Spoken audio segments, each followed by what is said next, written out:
En espera de un debate o de un grupo de debates próximos y bueno, pues de las clases y demás, pues trato de plantear lo que se ha venido construyendo como la dimensión cultural, ¿no? Por parte de su servidor, el doctor Ricardo Contreras. Fíjense que hubo una necesidad analítica de darle una dimensión propia a la cultura. Murdoch, en 1932, define la cultura como un fenómeno humano, singular, independientemente de las leyes de la biología y la psicología. Nada que ver con los cuerpos, nada que ver con la biología, nada que ver con la naturaleza, los órganos y demás. Constituye el tema propio de las ciencias sociales y es una proposición aceptada prácticamente por unanimidad por los antropólogos sociales en la actualidad. Bueno, esto ya lo decía. Es decir, se abre un espacio propio, se abre una dimensión propia de la cultura. Y plantea, bueno, hace un recorrido donde manifiesta que la cultura sea determinada social y no biológicamente, que es adquirida, ¿sí? Los sujetos se apropian de la cultura, no innata, o sea, no tiene que ver con la naturaleza humana y esas cosas, y que es naturaleza habitual, no instintiva, o sea, no tiene que ver con esquemas mentales que ya están preconcebidos de manera biológica, no, nada de eso.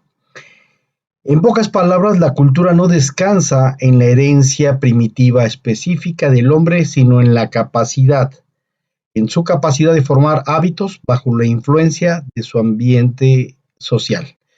Esto lo dice Murdoch.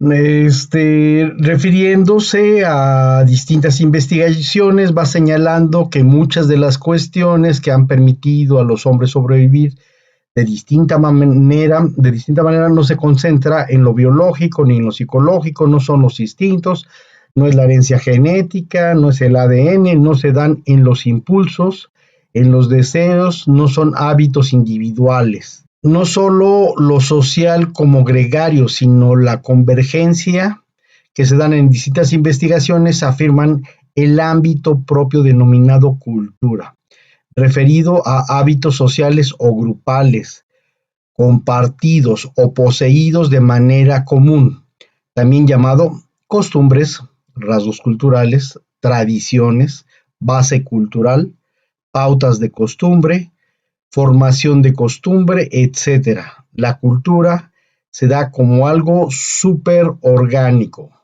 o fuera de lo orgánico. Proeber también señala, quien lo formuló de la siguiente manera: los fenómenos de la naturaleza caen dentro de los grandes reinos. El inorgánico, donde las ciencias químicas, físicas estudian los fenómenos de la materia y la energía. B, el orgánico, donde las ciencias de la biología y la psicología estudian los organismos vivos y sus conductas orgánicas. C, el superorgánico, donde las ciencias sociales estudian los fenómenos culturales e históricos. Lo dice en la página 71. En efecto, la cultura tiene una dimensión propia en el análisis social. Concluye la existencia de 4 elementos fundamentales de la cultura, que es la capacidad de formar hábitos, vida social, inteligencia y lenguaje. Por otra parte, está un debate y hay aportaciones indudablemente de Clyde Khrushchev de su libro El espejo del hombre, que retomo de Clifford Geertz en la página 20, ¿no? Dice que hay una pretensión que enuncia las características de la cultura. La cultura tiene que ver con el modo de vida, el legado social que el individuo adquiere de su grupo, una manera de pensar y de sentir, una abstracción de la conducta, una teoría del antropólogo sobre la manera en que se conduce realmente un grupo de personas, un depósito de saber almacenado, una serie de orientaciones estandarizadas frente a problemas reiterados, una conducta aprendida, un mecanismo de regulación normativo de la conducta, una serie de técnicas para adaptarse tanto al ambiente exterior como a los otros hombres. Y un precipitado de historia. El autor recurre a otros símiles tales como mapa, tamiz o matriz. Bueno, pues esta es la manera en cómo se plantea una dimensión propia de la cultura. Y bueno, sí hay más contribuciones, hay un debate mucho más grande, pero con esto quería empezar para ver desde los científicos más duros, en términos casi nomotéticos y cuantitativos o hipotéticos deductivos, hasta los científicos que empiezan a abrir y a entender esta dimensión simbólica, que es muy importante y que tiene que ver con las prácticas, con los hábitos y con las representaciones. De mi parte, inicio con planteando la cultura como una gran dimensión integrante, englobalizante. De la cultura se imagina, se denomina, se integra toda una constelación representativa, social, estructural y práctica del universo y de las distintas actividades de la sociedad, incluso de la misma ciencia o cosmovisión de las cosas. Es por ello que la cultura es la gran bolsa, desde donde se produce, ubica, identifica, se contiene, representa, actuamos las cosas del universo. Es por medio de ella que le damos orden simbólico, también es la responsable de darle representación incluso de lo más extraño, disímil o caótico. La cultura es como el gran telón de fondo o la gran bolsa donde contenemos todo lo que hay en el universo social, lo que le da significado y sentido a las distintas cosas y prácticas del universo. Desde la perspectiva de un grupo social referente, por ello podemos pensar en una especie de gran constelación simbólica que permite interpretar todas las cosas existentes, imaginadas y distinguibles, identificables, por un grupo social determinado. Una de las operaciones principales que hace la cultura, independientemente de si es racional o no el planteamiento, es identificar las cosas significativas, es distinguirlas de otras, tanto materiales como simbólicas.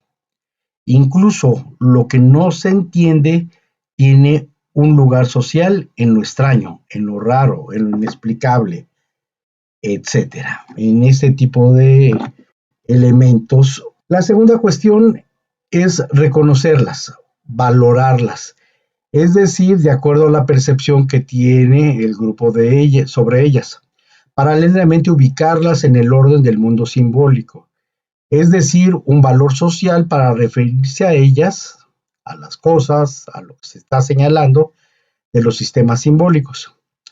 Si son buenas, malas, útiles, inútiles, comprensibles, incomprensibles, mundanas, celestiales, científicas, no científicas, comestibles, no comestibles, importantes, no importantes, etcétera.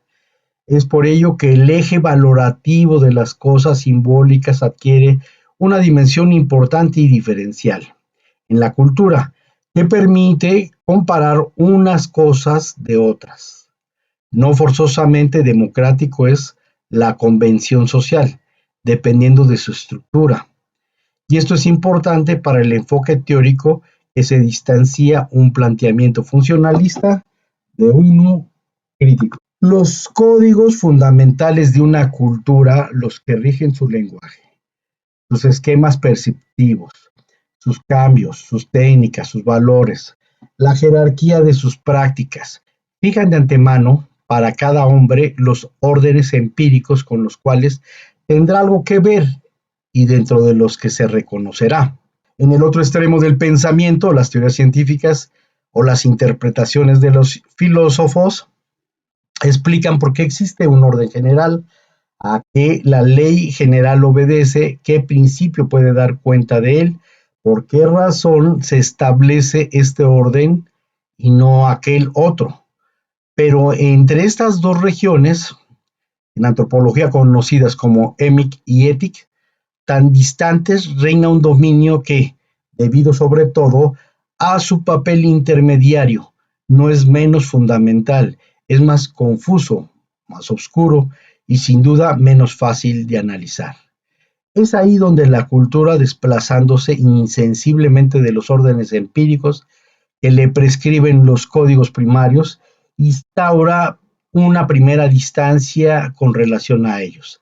Les hace perder su transparencia inicial, cese a darse a través pasivamente por ellos. Se desprende de sus poderes inmediatos e invisibles. Se libera lo suficiente para darse cuenta de que estos órdenes son únicos, no son únicos ni los mejores. De tal suerte que se encuentran ante el hecho en bruto de que hay por debajo de los órdenes espontáneos cosas en sí mismas ordenables, que pertenecen a cierto orden del mundo. En suma, que hay un orden. Es como si la cultura, liberándose por una parte de las rejillas lingüísticas, perceptivas, prácticas, le aplicara una segunda reja que la neutralizara, que la duplicara, las hace aparecer a la vez, que la excluye, encontrándose así entre el ser en un bruto del orden. En nombre de este orden se critican y se invalidan parcialmente los códigos del lenguaje, de la percepción, de la práctica. En el fondo de este orden, considerado como suelo positivo, lucharán las teorías generales del ordenamiento de cosas y las interpretaciones que sugiere. Así, entre mirada ya codificada y el conocimiento reflexivo, existe una región media que entra al orden a su ser. Es allí donde aparece, según las culturas y según las épocas, continuo y graduado, o cortado y discontinuo, ligado al espacio o constituido en cada momento por el empuje del tiempo, manifiesto en una tabla de variantes o definido por sistemas separados de coherencias, compuesto de semejanzas que se siguen más y más cerca o se corresponden especularmente, organizando en torno a diferencias que se cruzan, etcétera. Tanto que esta región media, en la medida en que manifieste los modos del ser del orden, puede considerarse lo más fundamental, anterior a las palabras, a las percepciones y a los gestos, que, según se dice, la traducen con mayor o menor exactitud o felicidad. Por ello, esta experiencia del orden, en su ser macizo y primero desempeña siempre un papel crítico, más sólida, más arcaica, menos dudosa, más verdadera, entre comillas, que las teorías que intentan darle una forma explicativa, una aplicación exhaustiva a un fundamento filosófico. Así existe en toda cultura entre el uso de lo que pudiéramos llamar los códigos ordenadores y las reflexiones sobre este orden, una experiencia desnuda del orden y sus modos de ser. Quien lo dice, Michel Foucault en Batant, 2009, de la página 31 a la 32. La cultura como sistema simbólico. Los patrones de sentido se basan en valoración que tiene el grupo o la sociedad. Lo que es importante o no para ellos, hay una jerarquización explícita de lo simbólico o de las cosas que se pondera o se determina socialmente. Una definición más acabada es la de Gilberto Jiménez, mi maestro. La cultura tendría que concebirse entonces, al menos en primera instancia, como el conjunto de hechos simbólicos presentes en una sociedad, o más precisamente como la organización del sentido, como pautas de significado históricamente transmitidos y encarnados en formas simbólicas, en virtud de las cuales los individuos se comunican entre sí, comparten sus experiencias, concepciones y creencias. Habría que decir que la cultura es la acción y el efecto de cultivar simbólicamente la naturaleza interior y exterior de la especie humana, haciéndola fructificar en los complejos sistemas de signos que organizan, moldean, confieren sentido a la totalidad de prácticas sociales. Esto lo dice Gilberto Jiménez en el 2005. 2005. Con referencia a ello, hacemos las siguientes observaciones, ¿no?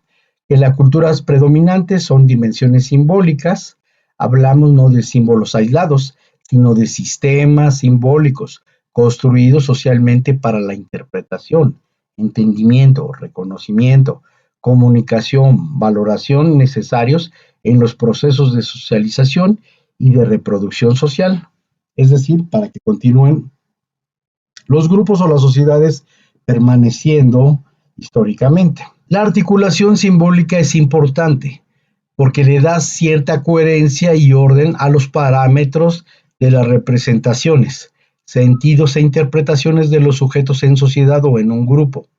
La articulación en su conjunto es la concatenación valorativa que tiene sobre algo referido y en relación a ella una especie de sintaxis de ese universo simbólico. Es decir, cómo se valora, cómo se ven las cosas, cómo se interpretan, cómo se ponderan las cosas significativamente, ¿no? Entonces, bueno, está el concepto de Clifford Geertz de cultura sobre su libro clásico, La interpretación de las culturas, que define a la cultura como entendida como sistemas de interacciones de signos interpretables desde el punto de vista del actor, ¿sí? De quienes lo viven o de los actores. Bueno, este es Clifford Geertz. Anthony Giddens, habla sobre define la socialización como el proceso social por medio de los cuales los niños desarrollan una conciencia de las normas, los valores, adquieren un sentido definido del yo. Aunque los procesos de socialización son de particular importancia durante la infancia, en cierta medida continúan a lo largo de la vida. Ningún individuo humano es inmune a las reacciones de lo que lo rodean, quienes influyen y modifican el comportamiento en todas las fases de su ciclo vital. Punto número 4, también la cultura es un conjunto de acervos, de experiencias referenciales o patrimonios de saber incorporados dentro de la trayectoria en lo individual, en el contexto social, entendido como bajo cierta circunstancia, bajo cierta condición social, en hábitos que también un grupo o una sociedad transmite. Es un cúmulo de saberes, de conocimientos, de creencias y experiencias y emociones. También están divulgados o concentrados en distintas formas de un grupo determinado o la sociedad. Puede ser desde la transmisión oral, libros, bibliotecas, bases de datos, etcétera, en formas de cultura objetivada, libros, pinturas, canciones, películas, conferencias, etcétera. Aquí es donde los capitales culturales se concentran en distintos campos y su posesión tiene que ver con la jerarquía de la estructura social. Las formas de comunicación y aprendizaje son importantes en este enfoque porque las convenciones sociales que se establecen en la dinámica social. La cultura son formas de expresión y de apropiación que experimentan y se instituyen desde el lenguaje, las representaciones, las formas de ser de un grupo o de una sociedad. Al respecto, Small, en 1991, habla sobre es esencialmente un proceso por mediación en el cual exploramos nuestro medio, tanto el interior como el exterior, y aprendemos a vivir en él. Y se piensa que la persona que lo percibe de tal o cual manera en especial se hizo en un contexto social. Por ejemplo, en el recreo de una escuela experimentó en el trabajo cuando creció de tal bien, pensó. Cuando estaba en la cama como desempleado, pensó, etcétera, etcétera. Y esto es importante aclararlo para no pensar que los procesos subjetivos son puros y descontextualizados. Al contrario, son contextualizados y tienen un entorno y un momento de reflexión en ciertas condiciones sociales. Bueno, este punto 4 se va a hacer muy importante porque también la cultura no es el gran socialismo. La cultura tiene elementos diferenciadores al interno de ciertos grupos o de ciertas clases sociales que se viven en él, ¿no?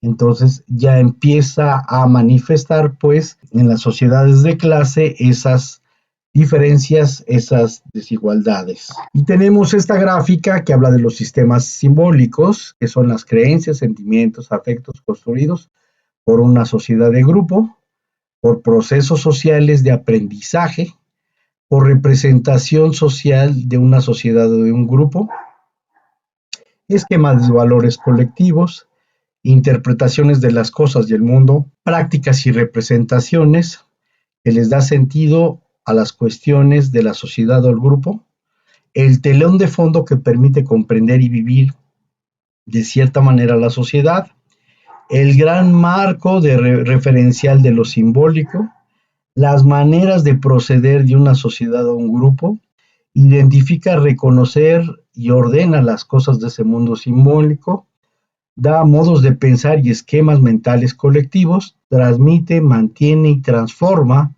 a la sociedad, formas de ser y actuar de los grupos sociales, patrones de comportamiento, patrones de sentido, acervos simbólicos, produce y reproduce simbólicamente a las estructuras de un sistema social o de un grupo. Entonces, todo esto son los sistemas simbólicos que están condensados en esta gráfica. Bueno, nos vamos al punto número 5, que tiene que ver la cultura como sistemas simbólicos en estructuras y contextos determinados. Y eso es importante para no pensar de manera fenomenológica, o sea, que los símbolos andan ahí como espíritus locos, ¿no? Sino que se van dando en estructuras y contextos determinados.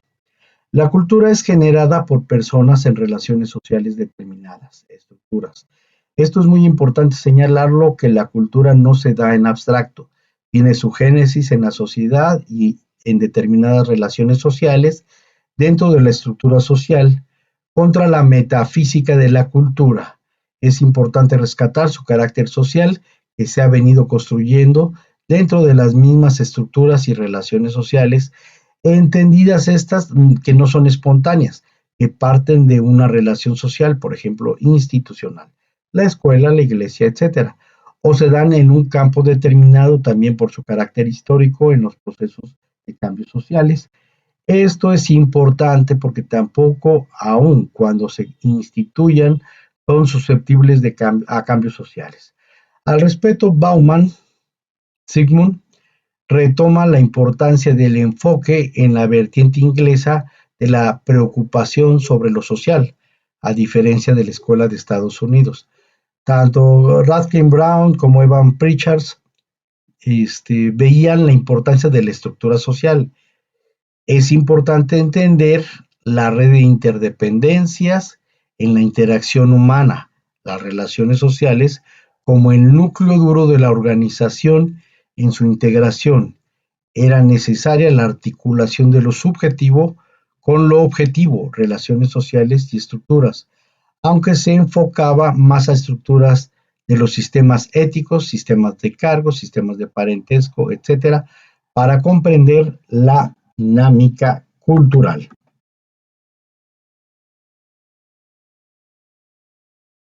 En cuanto al planteamiento de la cultura, nos basamos en la perspectiva de Thompson sobre la concepción simbólica dentro de un contexto estructurado, la cual es definida como un patrón de significados incorporados a las formas simbólicas, entre las que se incluyen acciones, enunciados y objetos significativos de diversos tipos, en virtud de los cuales los individuos se comunican entre sí y comparten sus experiencias, concepciones y creencias. Más adelante, el mismo Thompson ubica los espacios sociales, el espacio social y los sistemas simbólicos. Los fenómenos culturales se insertan en contextos sociales estructurados. Esto lo hace en su libro sobre cultura, John B. Thompson, en la página 149. Para el análisis de la cultura, en un autor, Thompson plantea el estudio de las formas simbólicas, es decir, las acciones, los objetos y las expresiones significativas de diversos tipos en relación a los contextos y a los procesos históricamente específicos y estructurados socialmente dentro de los cuales y por medio de los cuales se producen, transmiten y reciben tales formas simbólicas.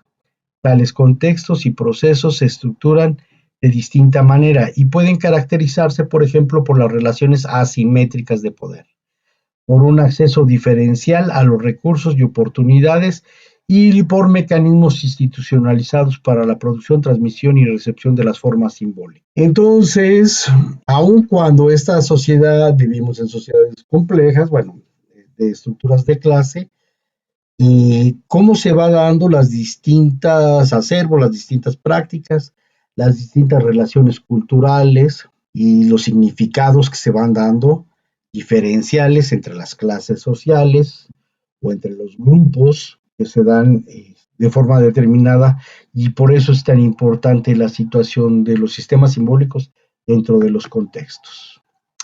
Punto 6. El siguiente supuesto es que las representaciones no son determinadas de manera eterna, no son naturales, son sociales. Lucho ya había dicho esto.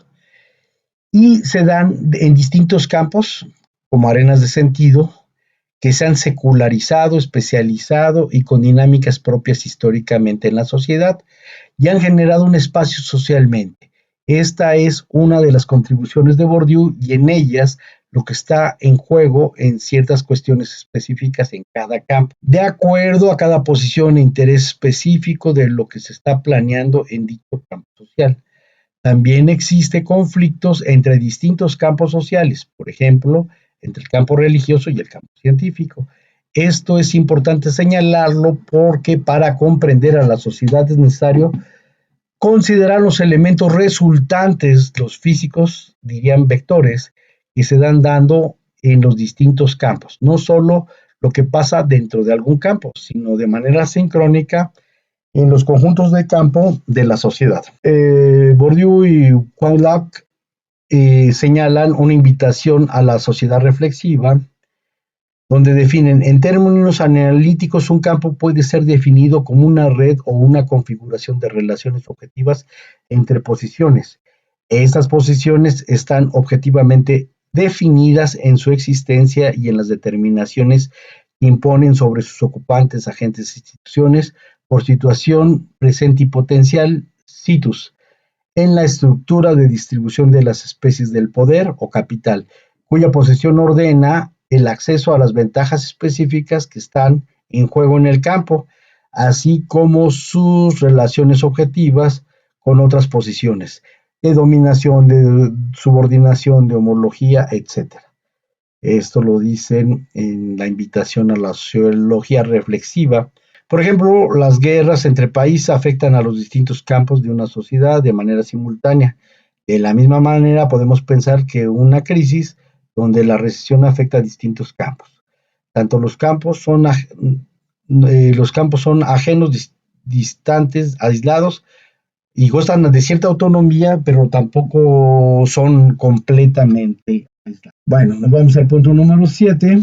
La cultura se da en las relaciones de poder, que se manifiestan en su estructuración, tanto implícitamente como explícitamente en las diferentes formas simbólicas, desde las distintas posiciones como ejercicio del poder o como resistencia, ya sea textos como discursos o en otras formas sociales en que se dan las distintas representaciones o en las estructuras donde se transmiten, distribuyen y consumen. Esta contribución es legado de Thompson. Sí, la vimos anteriormente. Estos son sus dimensiones políticas más amplias que las estancias políticas que se conocen con ese nombre.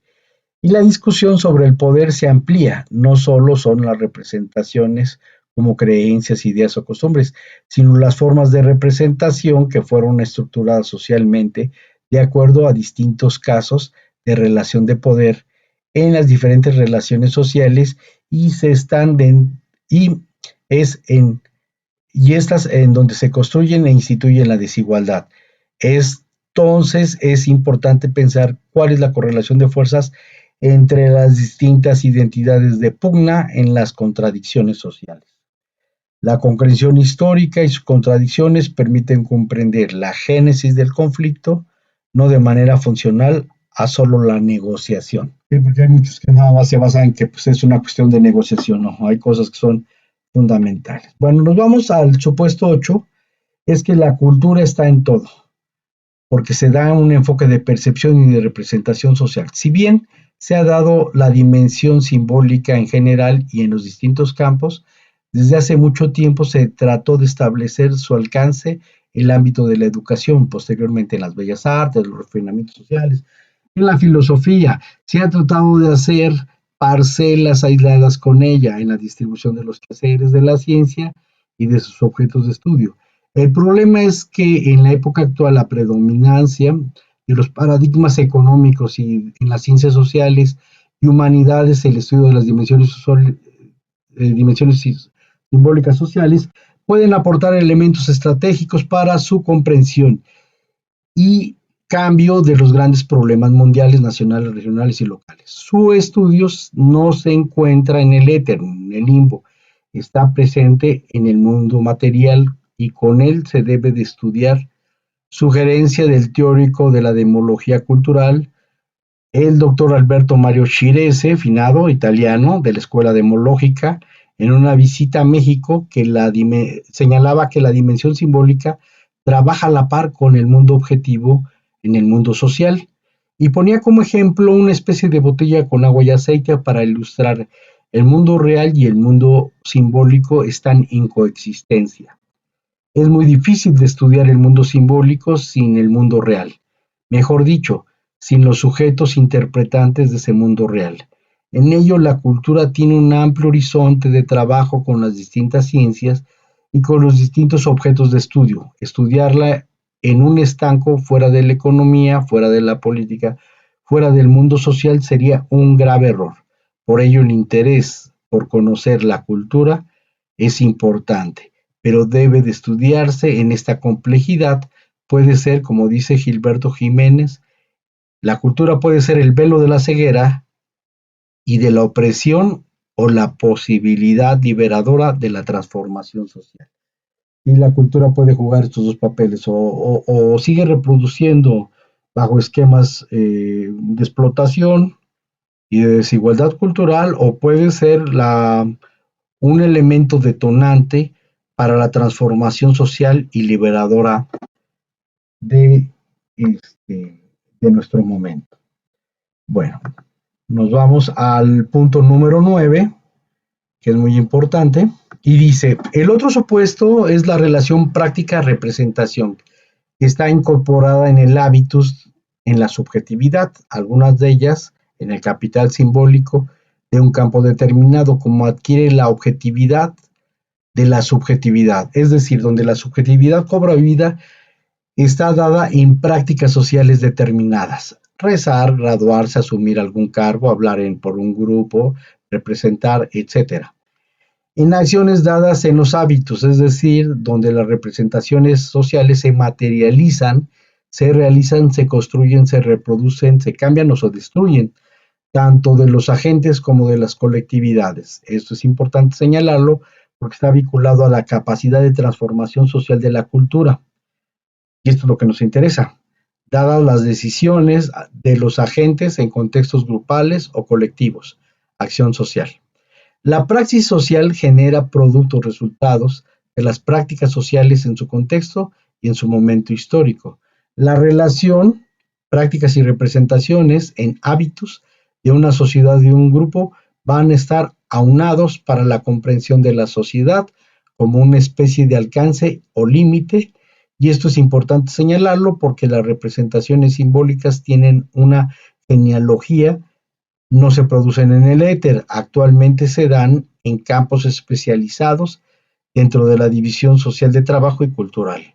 Atrás de toda representación hay una práctica. Bueno, esto el punto 10.